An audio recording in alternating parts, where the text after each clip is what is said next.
émission Parole de femmes. Cette semaine, nous parlons des transitions, comment bien passer d'une étape à l'autre. Et hier, nous étions déjà avec notre invitée Roxane. Bonjour Roxane, Bonjour, tu vas bien? ça va toujours bien. Ça va toujours bien, tu vis bien cette transition d'une journée à l'autre? Absolument.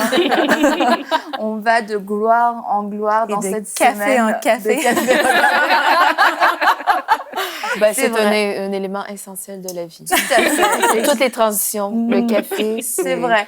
À chaque transition, je pense qu'on devrait même s'offrir une belle tasse. Oh, c'est tellement une bonne idée. Wow. On part une nouvelle tradition. Oui, mais moi, je le fais déjà. Oh. Donc, on va parler aujourd'hui de la transition vers l'âge adulte. Certaines d'entre nous sur ce plateau en sont sorties il y a très peu de temps. Nadine. La preuve. Et on va voir comment on peut vivre au mieux cette transition. Donc, cette émission s'adresse principalement à vous, jeunes gens. Vous êtes entre deux âges et vous êtes en train de naviguer dans cette ère d'indépendance et de liberté. Alors, écoutez ce que les vieilles dames ont à vous dire aujourd'hui. Je ne parle pas de toi, Roxane, bien sûr. Mais quand même, c'est un sujet qui me tient à cœur parce que je me fais souvent dire, je travaille auprès des jeunes adultes, et je me fais souvent dire, mais je veux pas grandir. Et puis, on retarde. Maman, papa, laissez-moi juste une année de plus. Je veux pas prendre mon rendez-vous chez le dentiste. Et on retarde de plus en plus parce qu'on veut pas grandir. Et puis, où c'est tellement nébuleux, ça a l'air tellement inconnu, la vie adulte, on n'est pas encore rendu là. Et puis, le phénomène qu'on voit de nos jours, c'est des gens dans la vingtaine qui sont toujours dans la vingtaine. Donc, ils vont grandir, ils vont avoir 30 ans, mais sont encore dans la vingtaine. Et puis, ils n'ont jamais transitionné vers la vie adulte. Et moi, je crois qu'il y a une bonne façon pour nous de transitionner dans cette vie que Dieu a pour nous. Et ça fait pas si peur que ça. Au final. Et puis, c'est pas nul d'être adulte, en fait. Non, c'est cool! Ouais, c'est super cool d'être adulte. Ouais. Mais c'est vrai que c'est une période un petit peu entre deux où on sort, pour la plupart en tout cas, du cocon familial. On aspire à une certaine liberté, mais la liberté a aussi un prix, un réel prix. Ça coûte cher d'être adulte. Ça coûte cher d'être adulte, n'est-ce pas, Aurélie? Oui, exactement. Et je suis passée par là. Quand j'avais 18 ans, j'avais vraiment hâte de quitter la maison et c'est ce que j'ai fait. Mais je suis partie vivre à l'université et je voulais vraiment me détacher parce que je trouvais que j'étais limitée. Mes parents me limitaient dans beaucoup de choses que je voulais faire. T'es sortie, quoi. Exactement. Et j'ai voulu me détacher de ça pour vivre cette vie-là, mais je n'avais pas conscience que se détacher de ses parents, ça veut dire aussi perdre certains privilèges. Et parfois, je pense que c'est un peu comme ça qu'on est. Et à mon niveau, bon, gloire à Dieu, je n'ai pas perdu tous les privilèges, notamment financiers. Parce que, tu es bénie. Oui, mes parents ont continué à payer ma chambre, ils ont continué à payer mes études, c'est eux qui payaient de toute façon. Et moi, j'ai compris par la suite, vraiment bien plus tard, qu'en fait, décider de devenir indépendant, décider de prendre ce chemin-là, il faut faire tous les calculs. Il faut savoir que papa et maman ne seront plus... c'est pas eux qui sont là pour voir tout le temps. Mais quand on décide de sortir, d'être indépendant, mais on décide de se gérer vraiment soi-même. On décide de prendre sa vie en main, de prendre ses finances en main, de prendre sa charge en main. Et son ça, c'est vraiment... sale aussi. Exactement. Et ça, c'est vraiment quelque chose on doit penser à ça. On doit accepter de faire cette transition, mais en ayant tous les paramètres. Moi, sincèrement, mes yeux étaient fermés. Moi, je n'avais pas tous ces paramètres-là. J'étais juste comme, OK, ben, j'ai mon père, j'ai ma mère. Et c'est vraiment aussi... il y a vraiment une différence, je pense, aussi entre des enfants qui grandissent avec leurs deux parents qui sont là et des enfants qui sont dans un autre contexte, là où le père et la mère ne sont pas ensemble. Il y a vraiment des différences. Mais vraiment, quand on décide de faire ce pas, il faut qu'on sache que ça vient avec beaucoup de choses derrière. Ça vient avec des finances, ça vient avec... Est-ce que tes yeux sont ouverts maintenant, Tchatchou? Ah oui, aujourd'hui, mes yeux sont ouverts. Tu es vraiment une adulte aujourd'hui. Exactement, je peux le dire parce que je me prends en charge toute seule. Bravo. Mais c'est pas une transition qui est facile à faire. Et je pense qu'une des raisons pourquoi c'est pas aussi facile, c'est que on sait pas quand on est arrivé. Il n'y a pas une délimitation claire de OK, maintenant je suis une vraie adulte. Où on va dire ben j'ai payé mon premier compte d'électricité. OK, je suis vraiment une adulte. Mais est-ce qu'on le sait vraiment quand on est rendu à. On peut se dire OK, non, je pense que j'ai bien transitionné. Souvent, on ne sait pas quand on va arriver à ce point-là, mais on sait juste que. On se fait amener par un courant où est-ce que c'est plein de nouveautés. Et je pense que c'est ça qui fait un peu peur, c'est que c'est tellement nouveau. C'est tellement toutes ces choses qu'on recherche pas nécessairement ou qu'on recherche. Je pense qu'il y a deux façons de penser. Tu vas avoir les personnes qui ont juste hâte d'avoir leurs 18 ans. Moi, je pars d'ici, je vais vivre ma vie, vous ne me mettrez plus de règles, il n'y aura plus de limites, ça va être l'indépendance totale et j'ai hâte. Donc, on a cet extrême-là. Et puis, on a l'autre extrême que mais je veux jamais avoir cette indépendance, je suis trop bien et je veux rester dans le nid, dans le cocon le plus longtemps possible. Alors, dans ces deux extrêmes, je pense qu'il y a un équilibre à avoir. Moi, j'étais plus vers l'extrême de l'indépendance totale. Moi, à 18 ans, je suis partie, j'ai quitté, j'étais allée vivre à Toronto, je parlais pas anglais. Et puis, je trouvais ça full cool de partir, d'aller vivre avec des gens que je connaissais pas, aller étudier la Bible. Bon, ça va, tu parlais faire un collège biblique. Ben, au moins, j'allais faire ça. Non, j'étais guidée. Alors, pour moi, j'avais tellement hâte. Moi, j'avais hâte d'être indépendante, d'aller faire mon épicerie, d'aller me chercher une job pendant mes études. Puis j'avais hâte à cette vie-là. Et puis, c'est un coup que je me suis rendu compte que j'étais pas mal l'une des seules qui pensait comme ça. En tout cas, je flashais dans tout le monde d'autres jeunes adultes qui vivaient pas du tout la même chose. Et puis, pour moi, ça a été dur de comprendre l'envers de la médaille. Parce que pour moi, ça faisait tellement partie d'une transition, une belle transition. Je pense que mes parents, je leur lève le chapeau. Je pense qu'ils nous ont responsabilisés très jeunes. Alors, pour nous, ça faisait juste du sens. Puis on avait hâte à ça. Puis je me rends compte que c'est pas que j'étais dans un extrême qui est pas nécessairement ce que toutes les gens vivent. Et puis je pense que des fois, ça va être des transitions que nous on va choisir. Nous on décide d'aller à l'université ou on décide de prendre un appartement ou d'aller dans une certaine ville, dans un certain pays. Et puis il y a d'autres transitions où est-ce que c'est pas nous qui ont décidé. Et puis on s'est rendu compte que on est forcé de prendre une maturité ou, par un concours de circonstances. Et alors, je pense qu'il y a différents scénarios qui se jouent là. Mais c'est quand même, il faut la vivre un jour ou l'autre. C'est pas comme les autres transitions que peut-être qu'on n'aura pas le choix. Celle-là est garantie. D'un autre côté, pas le choix. Comme tu as dit, il y a des trentenaires et même plus qui restent coincés dans la vingtaine. Mais je pense que ça fait partie du processus de vie. C'est qu'il ne faut pas se donner le choix. C'est qu'à un moment donné, faut faire le saut aussi parce que la vie adulte, oui, c'est des responsabilités, mais c'est aussi quand même une certaine liberté. Et c'est génial d'être adulte. Et dans un des extrêmes dont tu parlais, d'avoir je veux partir, je vais faire tout ce que je veux, il y a le danger toujours des abus, en fait, de l'abus de la liberté.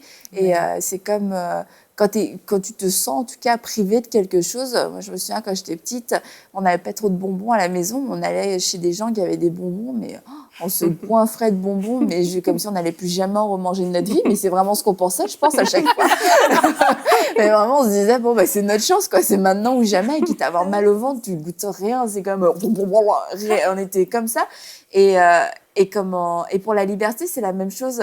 Quand tu découvres la liberté, quelquefois, quand tu deviens indépendant, que tu rentres dans la vie adulte, tu as l'impression qu'il faut que tu utilises au maximum parce que sinon, peut-être qu'on va te l'enlever parce qu'il faut en profiter à fond. Et c'est là qu'on risque aussi, quelquefois, de faire des erreurs dans cette transition en utilisant mal cette liberté, en abusant finalement de cette liberté.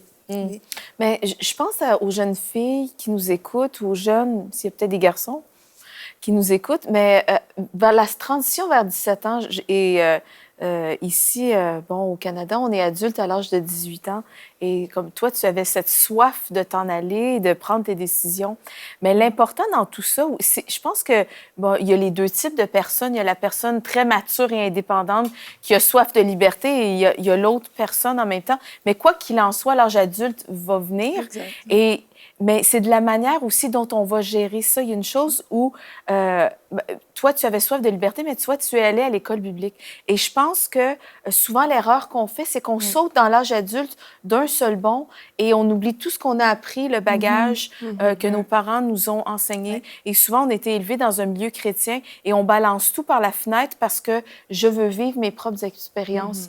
Et la conclusion dans tout ça, moi, pour l'avoir vécu, en fait, j'ai pas été vraiment très rebelle, mais j'avais plutôt... J'ai mis Dieu de côté durant cette période-là et j'avoue que ça m'a manqué d'avoir vraiment le Dieu soutien, le Dieu, mon guide, le Dieu consolateur, le Saint-Esprit pour être là. Et je crois que le Saint-Esprit devrait avoir un rôle très présent dans cette transition. Plus que jamais. Exactement, parce que ça peut être nébuleux comme ça peut être drastique. Moi, c'était assez progressif quand même. Je revenais à la maison. Je suis allée étudier dans une autre ville, mais je suis revenue. J'étais indépendante financièrement, plus ou moins. Donc, ça s'est fait quand même progressivement, je dirais. Ça s'est bien passé. J'avais une très bonne relation avec mes parents. Mais j'avais vraiment l'essentiel, c'était vraiment l'élément du Saint-Esprit. Ça m'a manqué. Et vraiment, je veux dire aux jeunes filles qui nous écoutent, ne mettez pas Dieu de côté, ne mettez pas le Saint-Esprit. C'est un moment, c'est le moment où il faut le chercher encore plus que jamais et trouver en lui son réconfort, trouver en lui notre guide pour avoir vraiment la direction pour notre vie. Parce que c'est là où on prend des fois des décisions qui vont affecter vraiment absolument tout le restant de notre vie. Et les choix qu'on va faire, souvent, on va en subir des conséquences. Et des fois, les résultats sont bons et d'autres fois, ils sont moins bons et ça nous suit toute notre vie. Donc, vraiment, c'est vraiment Dieu, devrait être le centre de cette au centre vraiment de cette transition. Je crois vraiment on a un besoin de discernement plus que jamais. Je pense que c'est vraiment la clé pour bien vivre cette transition, c'est d'avoir un discernement divin, à dire, Seigneur, que veux-tu que je fasse? Où me veux-tu? Parce que souvent, on ne se rend pas compte quand on a 18, 19, 20 ans, l'ampleur de nos décisions, à quel point ça pèse dans le restant de nos vies, qu'on va en vivre les conséquences toute notre vie. Alors, il faut bien choisir, il faut bien décider. Et aussi intense que ça paraît, ça a quand même beaucoup d'importance. Et Dieu peut nous guider, il veut nous guider.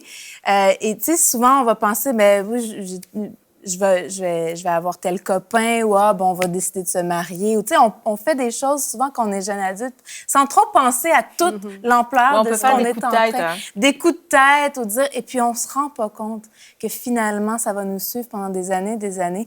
Et je dis pas ça pour faire peur, mais c'est juste une d'être conscientisé, de dire, j'ai besoin du discernement de Dieu. La meilleure place pour le trouver, c'est...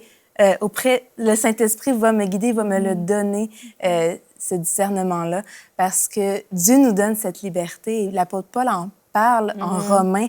Oui, vous êtes libre, mais votre liberté est limitée par l'amour.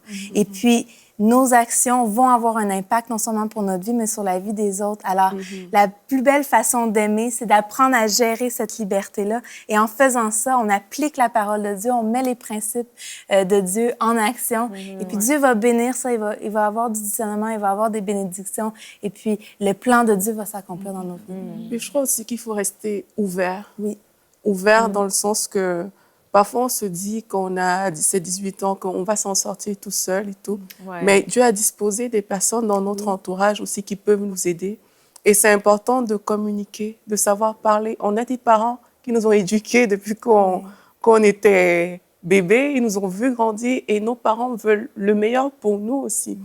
Et là, c'est aussi de se dire, communiquer avec ces personnes-là que Dieu a mis dans notre entourage et peser ce qu'eux, ils vont dire par rapport au discernement que le Saint-Esprit va nous communiquer. Parce que peut-être un parent peut se tromper, c'est pas grave, mais vraiment, c'est dans cet amour-là qu'on pourra venir dire, mais papa, maman, voici le chemin que tu me proposes. Mais moi, je pense vraiment que Dieu me met à cœur d'aller dans telle direction. Mais c'est vraiment de rester ouvert, mais pas rebelle. Parce que quand on a 17-18 ans, on a parfois tendance à se rébeller contre les parents pour s'enfuir, aller loin d'eux et comptent plus, leur avis n'a plus de mots, ils n'ont plus de mots à dire dans notre vie. C'est vraiment pas ça. C'est que s'ils ont été là, si Dieu a permis que ce soit eux qui nous portent, parce que les parents, c'est eux les archers qui ont cette flèche-là pour diriger aussi les enfants dans le couloir de leur destinée. Donc, si Dieu a permis que ces parents-là soient à nos côtés, mais c'est aussi pour pouvoir nous guider et nous conseiller lorsqu'on aura des transitions importantes à vivre dans notre vie. Mais moi, hier, on a parlé de la préparation. Et dans la vie adulte, c'est ça. C'est que dans la transition, c'est la préparation vient compter ça qu'on a dit hier. Et dans être adulte, comme ici, on devient adulte à 18 ans. Et comme tu as dit, il y a des personnes qui ont envie, qui attendent juste le jour J, mais tu ne deviens pas adulte le jour de ton anniversaire, le jour de tes 18 ans. C'est un processus, c'est des décisions qu'un jour, tu sens que tu es adulte. Est-ce que tu as senti que tu es adulte à ton premier emploi? Est-ce que quand tu as tenu ton enfant dans tes bras, c'est différentes choses à un moment donné où tu as cliqué que la responsabilité de la vie t'est comme tombée dessus. Et là, tu as senti que tu es adulte. Mais moi, j'ai un cœur, en fait, pour les personnes qui sont devenues adultes malgré eux, qui sont devenues adultes par la force des choses, avant le temps, qui n'ont pas eu, par exemple, comme dans ton exemple à toi, des parents qui avaient les reins financiers pour les soutenir et qui n'ont pas peut-être pu faire les études qu'ils voulaient ou qui n'ont pas pesé la lourdeur des décisions qu'ils ont prises en début de vingtaine et qui ont dérouté leur chemin carrément parce que quand on est adulte, c'est ça aussi, c'est que les décisions, elles comptent. Quand on est enfant, même devant la loi ici au Canada, un crime qu'un enfant de 12 ans a commis n'a pas le même poids qu'un crime qu'un enfant de 18 ans a commis. Une fois que tu es adulte, c'est fiché, c'est enregistré, ça te suit à vie. Et je me rappelle une fois mon pasteur qui prêchait, qui disait que quand on a 30 ans, une journée vaut 2 jours. Quand on a 20 ans, une journée est une journée. Pour dire que le temps, plus qu'on grandit, plus la valeur du temps compte, plus les jours comptent, plus nos décisions sont importantes. Et dans la transition qu'on va vers l'âge adulte, oui, on a la liberté, mais tout m'est permis, mais tout m'est pas utile. Oui, je peux faire ce que j'ai envie de faire, mais dans ce que je fais, comme tu disais, Mathilde, Saint-Esprit, guide-moi. Parce que je sais que si je prends la mauvaise sortie, c'est un peu comme quand tu vas aux États-Unis, que tu es sur l'autoroute de New York, là. Quand tu prends la mauvaise sortie, ben, tu es parti pour un bon bout avant de pouvoir trouver la façon de revenir. Et vraiment, c'est important parce qu'après, je connais tellement des gens qui ont bousillé leur vingtaine et que maintenant, pendant la trentaine, ils doivent ramer parce qu'ils doivent rattraper les erreurs passées. Et des fois aussi, accepter aussi les transitions. C'est vrai que des fois, il y a un temps de folie, il y a un temps d'envie de s'amuser. Vaut mieux le faire quand on a 20 ans que de se réveiller, puis tu as 38 ans, tu es maman de 4 enfants, puis là, tu veux revivre tes 20 ans. C'est passé. Mais de vraiment le faire avec le Saint-Esprit pour pas justement tout flamber en l'air, quoi. Et c'est vrai, ça c'est un bon point que tu dis, le fait, il y a quand même, c'est vrai, une petite folie, une petite inconscience, et puis c'est ça, c'est la folie de la jeunesse, et c'est pas non plus mauvais dans le sens où on est un peu fou, on est capable d'entreprendre des choses un petit peu folles. Et Dieu sait que les jeunes sont comme ça, et la sagesse viendra après, mais il y a une vigueur chez les jeunes qui est vraiment bonne. Il veut s'en servir. Voilà, il veut s'en servir. Et si on refuse un peu de vivre ces choses-là, on peut avoir un regret un peu plus tard. Et c'est vrai que c'est pas le moment quand tu as 40 ans de tout plaquer. Ah oui, j'ai toujours rêvé de faire ça. Ouais, mais là, c'est genre juste un peu plus compliqué de le faire. Donc, il y a des choses qu'on doit vivre en entrant dans l'âge adulte et qui sont pas non plus mauvaises. Je le crois vraiment parce que il y a rien comme un jeune pour sortir de sa zone de confort. C'est sûr. Avec le vent dans les voiles et puis on regarde plus derrière parce qu'ils ont cette vivacité-là, ce zèle-là. Et je crois vraiment que si on demande au Saint-Esprit de nous guider et de discerner ces étapes-là, wow! Ça va aller loin. Puis on n'aura pas conscience nécessairement de toute l'ampleur, tout l'impact de ces décisions-là, mais de les avoir prises à cet âge-là, c'est vraiment clé. Et je pense une chose aussi, c'est l'autre, pour contrebalancer, on a nos attentes de ce que la vie adulte va être. Alors, c'est un moment où les attentes se font vraiment très évidente. Et puis, en même temps, on est en danger d'être très déçus. Je crois que pour plusieurs, on est rentré dans la vie adulte, on est rentré à l'université, et pour plusieurs que je connais, on a fini l'université, terminé, on est gradué, on est équipé et formé. et puis rien. On ne peut pas rentrer dans la carrière sur le marché du travail comme on voulait. Et puis, comment est-ce qu'on gère cette déception de dire, mais j'avais tous ces plans, j'avais toute cette vigueur, ces rêves, et puis on dirait que la vie adulte est venue, puis a tout coupé court, et l'herbe m'est coupée sur le pied, et puis là, ben, je suis comme dans ce puits où je ne sais plus comment m'en sortir, et puis comment est-ce qu'on s'en sort de cette transition-là pour aller vers... C'est la question que je te pose. J'aimerais avoir toutes les réponses. Mais je pense que la clé, à ce moment-là, c'est de rester objectif, comme on a mentionné hier, et puis de garder la perspective divine, que Dieu a un plan, que lui, ça le prend pas de court. Je crois que c'était vraiment clé. Amen. Mais aussi de bien s'entourer de gens qui vont savoir nous guider. Et je pense une chose qui est très importante à faire dans le début de la vingtaine, quand on commence cette vie adulte, là, c'est de vraiment bien choisir ses amis et bien choisir les influences qui vont nous guider. Ça peut même commencer plus jeune, en tant qu'adolescent, adolescente, de vraiment apprendre à bien s'entourer, à discerner les bons des mauvais amis. Et puis oui, nos parents vont souvent nous dire « Non, cette telle amie, c'est pas bon pour toi. » Et puis au début, on comprend pas trop pourquoi. Éventuellement, peut-être qu'on comprend, ah, OK, ouais, c'est peut-être pas une très bonne influence, mais je pense que c'est vraiment une bonne habitude à prendre, pas une habitude, mais un mode de vie, de s'entourer de personnes qui sont plus sages que nous, qui sont où est-ce qu'on veut être, qui ont atteint l'objectif que nous, on veut atteindre parce que ça va nous pousser vers l'avant. Ça me fait penser, tu parles, Roxane, et je me dis, cette transition vers l'âge adulte, je crois vraiment qu'elle se prépare des années à l'avance. Ah, bien sûr. Et nous, les parents, on a un rôle à jouer. Mais aussi, je regarde mes filles qui ont 13 ans et 16 ans. J'en ai une qui est à l'aube de vraiment transitionner. Et je remarque qu'elle avance dans la vie avec Dieu, vraiment avec une très grande sagesse et avec de la prudence, mais aussi, je crois vraiment que c'est avant où on doit établir Dieu comme notre roc. Et la manière dont on va avoir établi Dieu comme notre roc avant, eh bien, comme là, je sais qu'elle se pose des questions, mais elle sait que Dieu, c'est son roc, elle sait que Dieu, c'est son ancre.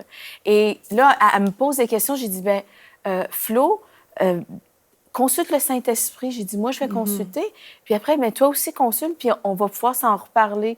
Parce que c'est un moment tellement important dans la vie où Dieu doit s'établir et que Dieu n'est pas seulement le Dieu de nos parents, mais quand on passe à l'âge adulte, bien, Dieu aussi, c'est vraiment notre Dieu. C'est notre relation avec lui. C'est... dans le fond, c'est pas nos parents qui vont nous guider. Une fois que je passe à l'âge adulte, je vais pas toujours vers mes parents pour prendre mes décisions.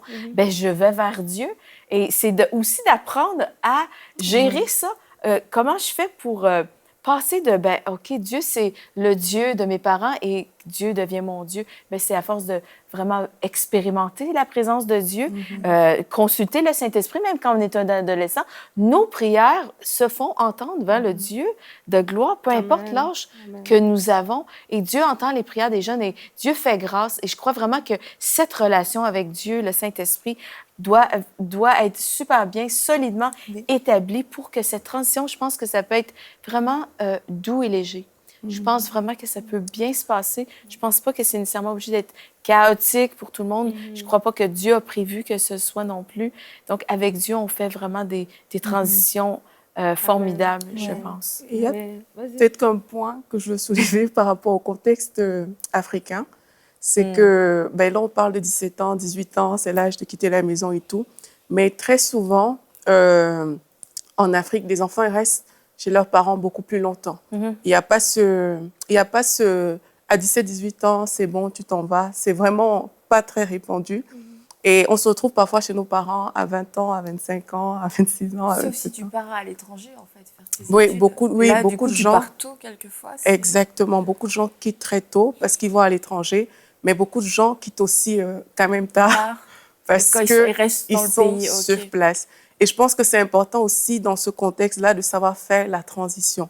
Parce qu'on est vraiment avec nos parents pour un temps. Ça ne veut pas dire qu'on les éjecte de notre vie, mais il y a vraiment un temps où on peut se dire, OK, j'ai déjà un certain âge, je suis responsable et je veux quitter ce noyau-là parce que parfois ça nous empêche aussi de voir plus loin.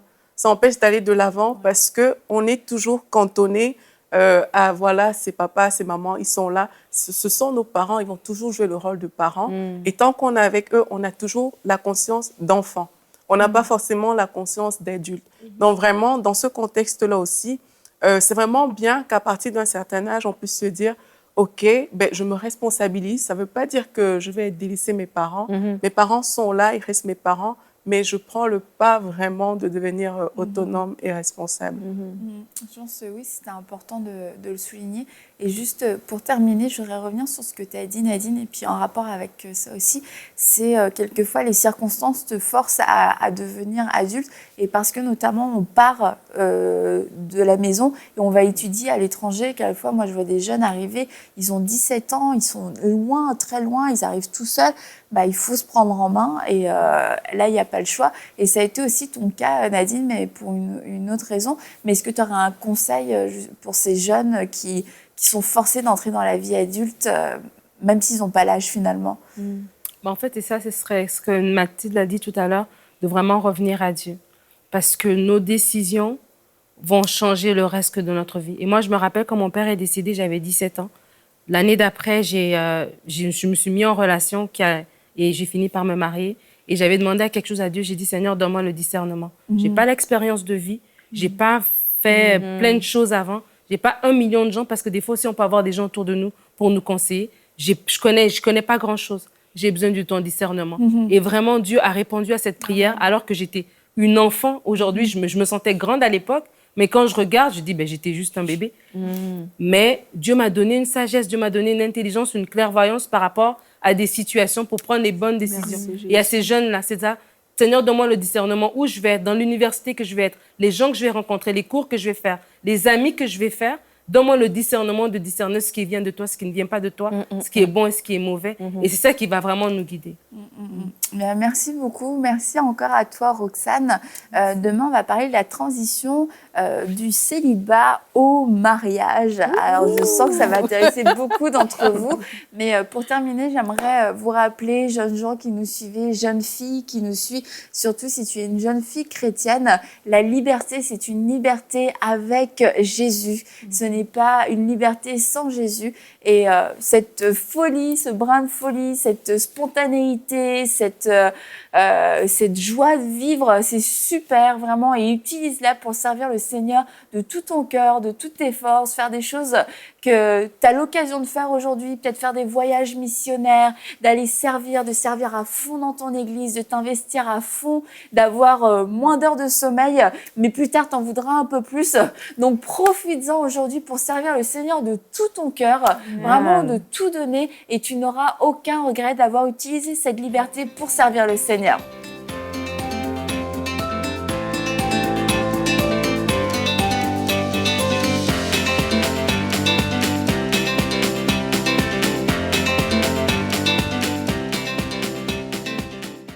Et la bonne nouvelle, c'est qu'on a l'opportunité d'élargir la diffusion en Afrique et en France à travers les bouquets Canal+, la Freebox et le satellite Eutelsat. Cela nous permettra de toucher des millions de nouveaux téléspectateurs. Et pour que cela soit possible, nous avons besoin de 1500 visionnaires qui s'engagent à donner 1 000 € ou plus.